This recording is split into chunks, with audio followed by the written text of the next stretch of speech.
Hello guys, welcome to KVPO channel. ನಾನು ಆಶಿಕ್. ನಾನೀಗ ಮಾತಾಡ್ಕೊಟ್ಟಿರೋಂಥದ್ದು upcoming Kannada ಮೂವೀಸ್ನ updates ಬಗ್ಗೆ ಆಗಿರೋಂಥದ್ದು. ಸೊ ಗೈಸ್, ಅದನ್ನೆಲ್ಲ ಮಾಡಿದೆ, ಲೆಟ್ಸ್ ಸ್ಟಾರ್ಟ್ ದ ವಿಡಿಯೋ. ಈಗ ಮೊದಲನೇದಾಗಿ ಅಪ್ಡೇಟ್ ಬಂದು ಅಫ್ಕೋರ್ಸ್ ಆಗಸ್ಟ್ 9ನೇ ತಾರೀಕು ಬರೋಕೆ ಹೊರಟಿರೋಂಥ ಭೀಮಾ ಮೂವಿಯ ಟ್ರೈಲರ್ ಏನಿದೆ ಆಗಸ್ಟ್ 3ನೇ ತಾರೀಕು ರಿಲೀಸ್ ಆಗಿಕೊಟ್ಟಿದೆ. ನಾನಂತೂ ರಿಯಾಕ್ಷನ್ ಮಾಡೇ ಮಾಡ್ತೀನಿ. ಆನ್ ಟೈಮಿಗೆ ಮಾಡೋಕ್ಕಾಗುತ್ತಿಲ್ಲೋ ಗೊತ್ತಿಲ್ಲ, ಆದರೆ ರಿಯಾಕ್ಷನ್ ಅಂತೂ ಮಾಡೇ ಮಾಡ್ತೀನಿ. ಆ್ಯಂಡ್ ಕಂಪ್ಲೀಟ್ ಲೋಕಲ್ ಆಗಿ ಸಲಗನ್ ಏನು ನೋಡಿದ್ರಲ್ಲ, ಇನ್ನು ನೋಡ್ತೀರಾ ಭೀಮನ ಕೂಡ. ಆ್ಯಂಡ್ ಅದೇ ಒಂದು ಸಿಕ್ವೆಲ್ ಇದ್ದರೆ ಕೂಡ ಇನ್ನೂ ಚೆನ್ನಾಗಿರುತ್ತೆ ಅಂತ ನನ್ನ ಒಂದು ಆಸೆ ಆಗಿರೋವಂಥದ್ದು. ನೋಡೋಣ ಗುರು ಯಾವ ರೀತಿ ಸಿಂಕ್ ಇಡ್ತಾರೆ ನೋಡಬೇಕಾಗಿದೆ. ಆ್ಯಂಡ್ ಪ್ರತಿಯೊಂದು ಕ್ಯಾರೆಕ್ಟರ್ ಕೂಡ ಇದರಲ್ಲಿ ಚೇಂಜ್ ಆಗ್ತಾ ಇದೆ ಅಂದರೆ ಕ್ಯಾರೆಕ್ಟ್ರೆಲ್ಲ ಅವ್ರದ್ದು ಅದೇನೆ, ಲೋಕಲ್ಲೇನೆ ಅವರು, ಆದರೂ ಕೂಡ ಅದರಲ್ಲಿ ಏನು ಚೇಂಜಸ್ ಮಾಡ್ತಾರೆ ಅಂತ ಇನ್ನು ನಾವು ನೋಡಬೇಕಾಗಿದೆ. ಯಾಕೆಂದರೆ ಪ್ರತಿಯೊಬ್ಬರು ಕ್ಯಾರೆಕ್ಟರ್, ಆ ಕಾಕ್ರೋಚ್ ಕ್ಯಾರೆಕ್ಟರ್ ಇದೆಯಲ್ಲ, ಅವ್ರನ್ನ ಹೇಳ್ಕೊತಿದ್ದಾರೆ, ಇಲ್ಲ ನಮ್ಮದು ಇನ್ನೂ ಸ್ವಲ್ಪ ಡಿಫ್ರೆಂಟಾಗಿ ಕೊಟ್ಟಿದ್ದಾರೆ ಇದರಲ್ಲಿ ಅಂತೆಲ್ಲ ಮಾತಾಡಬೇಕಾದ್ರೆ ಎಕ್ಸೈಟ್ಮೆಂಟ್ ಕ್ರಿಯೇಟ್ ಆಗೋದು ಕಾಮನ್ ಅಂತಲೇ ಹೇಳ್ಬೋದು. ಈಗ ನಾನು ಮಾತಾಡೋಕೆ ಕೊಟ್ಟಿರೋಂಥದ್ದು ಮಾರ್ಟಿನ್ ಅಪ್ಡೇಟ್ ಏನಿದೆಯಲ್ಲ, ಆಗಸ್ಟ್ 5ಗೆ ಬರುತ್ತೆ ಅಂತ.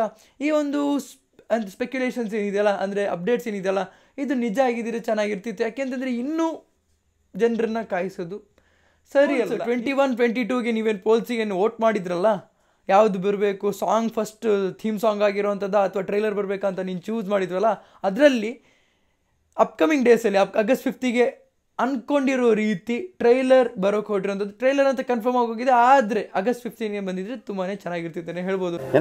ಓಕೆ, ಈಗ ವಿನಯ್ ರಾಜ್ಕುಮಾರ್ ಅವರ ಪೇಪೆ ಮೂವಿ ಬಗ್ಗೆ ಹೇಳೋದಾದರೆ 2 ಗಂಟೆ 6 ನಿಮಿಷ 6 ಸೆಕೆಂಡ್ನ ರನ್ ಟೈಮು ಇಲ್ಲಿ ಹಾಕಿದೆ. ಅಪ್ಕಮಿಂಗ್ ಅಪ್ಡೇಟ್ಸ್ ಎಲ್ಲ ಬರಬೇಕು ಅಂದರೆ ಈ ಕೋಡ್ನ ಸ್ಕ್ಯಾನ್ ಮಾಡಿಕೊಂಡು ಇವರ ಗ್ರೂಪಿಗೆ ಜಾಯ್ನ್ ಆಗಿಬಿಟ್ಟು ಅಪ್ಡೇಟ್ಸ್ನ ತೊಗೋಬೋದು ಅಂತಲೇ ಹೇಳ್ಬೋದು. ಇನ್ನು ಅಪ್ಕಮಿಂಗ್ ಡೇಸಲ್ಲಿ ವಿನಯ್ ರಾಜ್ಕುಮಾರ್ ಅವರು ಕೆಲವರು ಹೇಳ್ತಿರ್ತಾರೆ, ಲೈಕ್ ಆ್ಯಕ್ಟಿಂಗ್ ವೈಸ್ ಇವರು ತುಂಬಾ ಫಾರ್ವರ್ಡ್ ಇದ್ದಾರೆ ಅಂತ ಹೇಳ್ತಿರ್ತಾರಲ್ಲ. ಸೊ ಆ ರೀತಿ ಯೋಚನೆ ಮಾಡೋರಿಗೆ ಅಪ್ಡೇಟ್ಸ್ ಏನಾದ್ರು ಬೇಕಾಗಿರೋ ವಿನಯ್ ರಾಜ್ಕುಮಾರ್ ಅವರಿಗೆ ಸಪೋರ್ಟ್ ಮಾಡಬೇಕು ಅಂತಿದ್ರೆ ಈ ಪೇಪೆ ಮೂವಿಗೇನೆ ಸಪೋರ್ಟ್ ಮಾಡಿದ್ರೇ ಅವರ ಒಂದು ಕಮ್ ಬ್ಯಾಕ್ ಆಗಿರುವಂಥದ್ದು. ಆದರೆ ನನ್ನ ಪ್ರಕಾರ ಹೇಳೋದಾದರೆ ಗ್ರಾಮಾಯಣ ಮೂವಿನೇ ಅವರ ಒಂದು ಬಿಗ್ಗೆಸ್ಟ್ ಕಮ್ ಬ್ಯಾಕ್ ಆಗಿರುತ್ತೆ. Just weight and watch. ಈಗ ಡಿವೋರ್ಸ್ ಫ್ಯಾನ್ಸ್ ಅವ್ರ ಬಗ್ಗೆ ಮಾತಾಡಬೇಕಾಗುತ್ತೆ. ಕ್ರೇಜಿ ಲೆವೆಲ್ನಲ್ಲಿ ಅವರ ಪೂಜೆ ಅದು ಇದು ಅಂತೆಲ್ಲ ಏನೇನೋ ನಡೆಸ್ತಾ ಇದ್ದಾರೆ. ಆ್ಯಂಡ್ ಇದೆಲ್ಲ ಅವರ ಫ್ಯಾನ್ಸ್ ಒಂದು ಪ್ರೀತಿನ ಅವರು ತೋರಿಸ್ತಿರುವಂಥದ್ದು. ಅವ್ರಿಗೆ ಗೊತ್ತಾಗಿದೆ, ಡಿವೋರ್ಸ್ ಅವ್ರಿಗೆ ಗೊತ್ತಾಗಿದೆ ಯಾರು ಇರ್ತಾರೆ ಎಂಡ್ ಟೈಮಲ್ಲಿ. ಸಾರಥಿ ಟೈಮಲ್ಲೇ ಗೊತ್ತಾಗಿರುತ್ತೆ, ಆದರೆ ಈಗ ಗೊತ್ತಾಗುತ್ತೆ ಅವರಿಗೆ ಆ್ಯಕ್ಚುಲ್ ಆಗಿ ಯಾರ ಜೊತೆ ಕೈ ನೀಡಬೇಕು, ಯಾರ ಜೊತೆ ಇರಬೇಕು ಅನ್ನೋದು, ಯಾರನ್ನ ನಂಬಬೇಕು, ಯಾರು ಸೆಲೆಬ್ರಿಟೀಸ್, ಯಾರು ನಿಜವಾದ ಸೆಲೆಬ್ರಿಟೀಸ್ ಅಂತ. ರಾಯಚೂರು ಫ್ಯಾನ್ಸ್ ಅಂತೂ ಡಿವೋರ್ಸ್ ಫ್ಯಾನ್ಸ್ ಏನಿದಾರಲ್ಲ, ಕ್ರೇಜಿ ಲೆವೆಲ್ನಲ್ಲಿ ಸೇರಿಕೊಂಡು ಒಂದು ಹೋರಾಟನೂ ಪೂಜೆನೂ ಒಟ್ಟಿಗೆ ಮಾಡ್ದಂಗೆ ಮಾಡ್ತಿದ್ದಾರೆ. ಪರವಾಗಿಲ್ಲ ಗುರು, fans level crazy level next level ಇದೆ ಅಂತಲೇ ಹೇಳ್ಬೋದು. ನಮಗೆ ಮೇನ್ ಮ್ಯಾಟ್ರ್, ನಾನು ಯಾವಾಗಲೂ ಸಿನಿಮಾ ಬಗ್ಗೆನೇ ಮಾತಾಡೋದಲ್ವಾ, ಸೊ ಸಿನಿಮಾ ಬಗ್ಗೆನೇ ಮೇನ್ ಆಗಿ ತೆಗೆದು ಹೇಳೋದಾದರೆ ಖೈದಿ ಮೂವಿ ಏನು ಸೆಲೆಬ್ರಿಟೀಸ್ ಮಾತನ್ನ ಕೇಳಬೇಕು ಅಂತ ಡಿಸೈಡ್ ಆಗಿದೆಲ್ಲ ಡಿವೋರ್ಸು, ಖೈದಿ ಮೂವಿ ಬಂದೇ ಬರುತ್ತೆ. ಆದರೆ ನೀವು ಅಂದ್ಕೊಂಡಿರೋ ರೀತಿ ಸ್ಟೋರಿ ಅಲ್ಲ. ಸೌತ್ನ ಸ್ಪೆಷಲ್ ಅಪ್ಡೇಟ್ ಹೇಳೋದಾದರೆ ಜೈಲರ್ 2 ಮೂವಿ ಏನು ಸ್ಟಾರ್ಟ್ ಆಗೋಗಿದೆ, ಅದರ ರೇಟಿಂಗ್ ಎಲ್ಲ ಸ್ಟಾರ್ಟ್ ಆಗೋಗಿದೆ.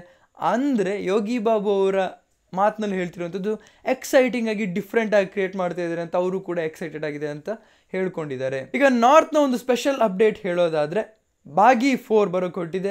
ಸಿಕಂದ್ ಸಲ್ಮಾನ್ ಖಾನ್ ಅವರ ಮೂವಿ ಆದಮೇಲೆ, ಅಂದರೆ ಸೇಮ್ ಪ್ರೊಡಕ್ಷನ್ ಬರೋದ್ರಿಂದ ಹೇಳ್ತಿರೋವಂಥದ್ದು.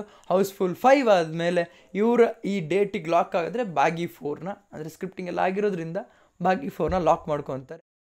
ಸೊ ಗೈಸ್, ಇದಿಷ್ಟು ನನಗೆ ಹೇಳಿದ್ದು. ನಿಮಗೆ ಅನಿಸುತ್ತೆ ದಯವಿಟ್ಟು ಕಮೆಂಟ್ ಸೆಕ್ಷನ್ ತಿಳಿಸಿ ಅಂತ ಹೇಳ್ತೇವೆ. ಇದಿಷ್ಟು ನಿಮಗೆ ನನಗೆ ಹೇಳಿದ್ದು ನಿಮಗೆ ಅನಿಸುತ್ತೆ ದಯವಿಟ್ಟು ಕಮೆಂಟ್ ಸೆಕ್ಷನ್ ತಿಳಿಸಿ ಅಂತ ಹೇಳ್ತೇವೆ. ಇವತ್ತು ನೋಡಿಷ್ಟು ನಿಮ್ಮ ವಿಡಿಯೋ ಲೈಕ್ ಮಾಡಿ, ಶೇರ್ ಮಾಡಿ, ಚಾನಲ್ ಸಬ್ಸ್ಕ್ರೈಬ್ ಮಾಡಿ. So keep watching, love you all, piece.